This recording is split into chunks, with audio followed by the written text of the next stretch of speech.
Halo teman-teman, di sini kami dari kelompok 5 kelas B akan berbagi informasi mengenai media pembelajaran Google Site. Kelompok kami beranggotakan Adinda Hoirunisa dengan NIM K1220002, Esti Yulandari dengan NIM K1220032, Rizky Aprilia Nur Afifah dengan NIM K1220070, Muhammad Arif Alamsyah Tanjung dengan NIM K1220046, dan Zanida Sulfana dengan NIM K1220084. Yuk simak informasi selengkapnya.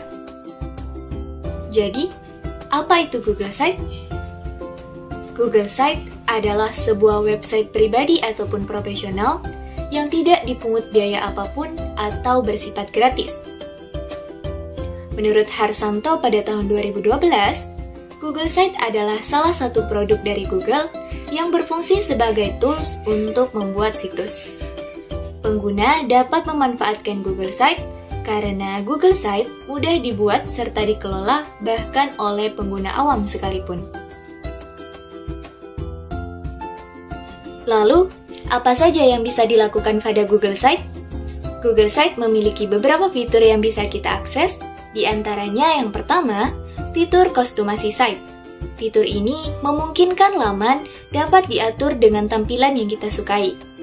Yang kedua, Google Site dapat membuat sub-sub halaman sehingga konten yang kita buat dapat lebih terorganisasi. Yang ketiga, Google Site juga dapat menambahkan menu navigasi, sehingga perintah yang kita lakukan cukup dilakukan dalam satu kali klik saja. Yang keempat, ada kostumasi tipe halaman, termasuklah halaman web, pemberitahuan file kabinet, list dashboard, serta start page. Site pada Google Site juga bisa diatur sesuai dengan kebutuhan dan kenyamanan penggunanya. Bisa diatur menjadi public atau diakses oleh umum, atau tetap privat atau hanya diakses oleh pribadi. Yang terakhir, pencarian konten pada situs web Google Site ini dapat dipadukan dengan teknologi Google Search sehingga lebih gampang dan mudah digunakan. Selanjutnya adalah kelebihan dari Google Sites. Yang pertama, halaman web yang telah dipasang mudah dicari.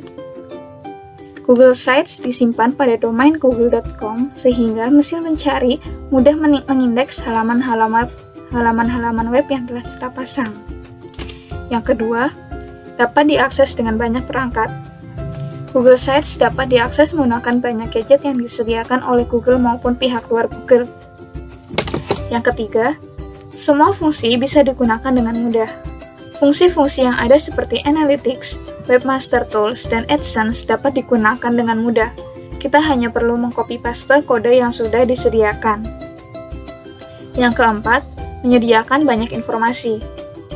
Google Sites menyediakan berbagai tautan untuk informasi yang diperlukan oleh pengguna. Yang kelima, tidak ada dukungan script dan iframe. Tidak ada dukungan script dan iframe pada Google Sites. Dengan demikian, web yang telah kita buat lebih aman dari script-script yang berbahaya. Dan yang keenam, Google Sites gratis dan mudah dibuat. Google Sites dapat diakses secara gratis dan fitur-fitur yang ada di Google Sites mudah digunakan, terutama untuk para pemula. Selanjutnya yaitu kekurangan dari Google Sites. Kekurangan dari Google Sites antara lain tidak ada fitur drag and drop dan harus mencari sendiri script dan iframe. Biasanya, untuk mempermudah mendesain halaman web, biasanya kita menggunakan fitur drag and drop. Tetapi karena Google Sites tidak menyediakan fitur ini, setting halaman web harus dilakukan secara manual. Selain itu, Google Sites tidak mendukung script dan iframe pada halamannya. Pengguna harus mencari cara atau menggunakan gadget tertentu untuk menggunakan iframe. Dengan demikian, beberapa layanan atau gadget yang menggunakan script tidak dapat digunakan secara langsung.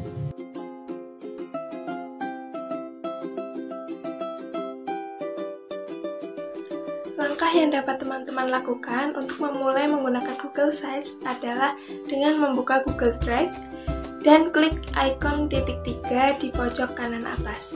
Kemudian klik Sites. Atau Teman-teman juga dapat langsung mencari melalui sites.google.com, kemudian klik tombol buat.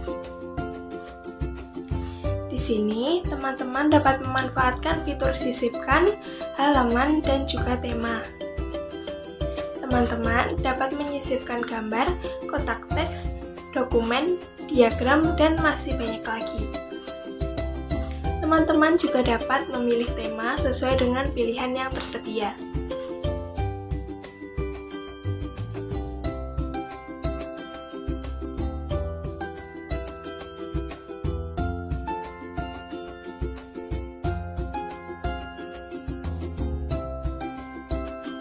Setelah semuanya selesai, teman-teman dapat mempublikasikan Google Sites hasil pekerjaan dengan menekan tombol publikasikan di pojok kanan atas. Agar dapat terlihat oleh orang lain, klik ikon bergambar orang dengan tanda plus, kemudian setelan publikasi dapat diubah sesuai dengan keinginan. Klik tombol selesai setelah selesai mengatur. Kemudian, salin link untuk dibagikan ke orang lain. Nah, sekarang kita akan membahas kajian tentang pemanfaatan Google Sites dalam pembelajaran. Pemanfaatan Google Sites dalam pembelajaran merupakan inovasi baru dalam metode pengembangan pembelajaran, sehingga dapat diperoleh beberapa manfaat. Di antaranya yang pertama, guru dapat menyampaikan materi dengan mudah dan sederhana. Melalui Google Sites, guru dapat menyampaikan materi pembelajaran, tugas terstruktur, mencantumkan silabus, dan sebagainya, sehingga guru dapat menyampaikan materi dengan mudah dan sederhana. Yang kedua, guru dapat berkreasi mengelola website sederhana yang bisa disesuaikan dengan kebutuhan peserta didik. Materi pembelajaran yang berbentuk file, teks, gambar, bahkan video dapat diunggah oleh guru di Google Sites, sehingga pembelajaran daring bisa lebih terintegrasi. Dan yang terakhir, Google Sites juga dapat menjadi pilihan alternatif dalam pembelajaran jarak jauh, mengingat Google Sites ini adalah media dengan moda daring. Berikut merupakan manfaat yang didapatkan oleh guru ketika menggunakan Google Sites. Nah, demikianlah pembahasan tentang Google Sites mencakup pengertian, fitur-fitur, kelebihan dan kekurangan, serta cara pemanfaatan Google Sites. Semoga bermanfaat dan terima kasih.